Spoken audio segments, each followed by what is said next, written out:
Hem, il y a plusieurs raisons de vouloir faire un MOOC. Elles peuvent être idéologiques, de se dire: «Je veux partager, mes connaissances, au maximum et le MOOC, c'est ouvert à tout le monde».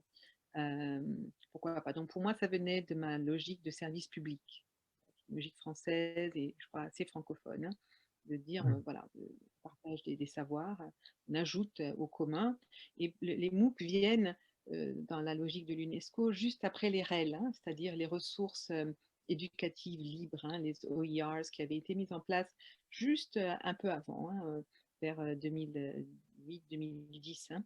Et c'est vrai qu'un MOOC, quand il n'est plus animé, hein, là je quand un de tes MOOC est animé, vous avez compris, hein, il y a de la médiation et Ouais, cetera, hein.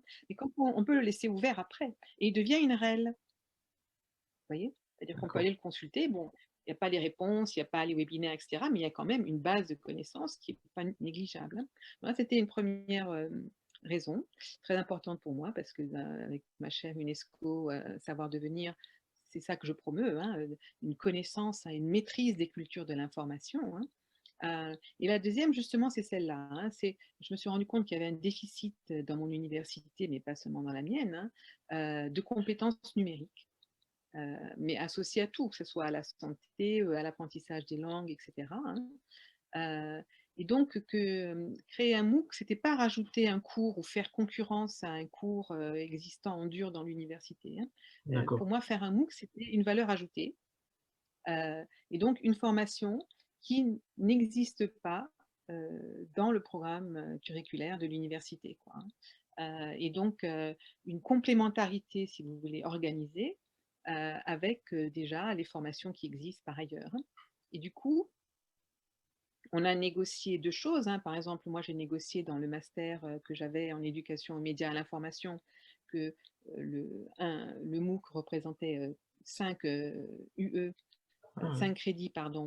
Il pouvait faire partie d'une UE, donc vraiment être reconnu en tant que tel, hein.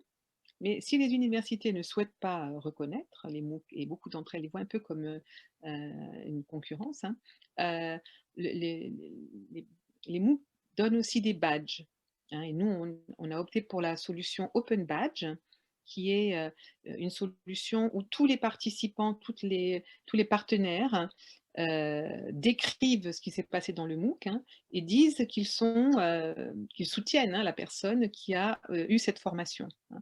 Et ça d'accord. se télécharge, les participants peuvent télécharger ça individuellement, hein, dans leur CV et cetera, hein.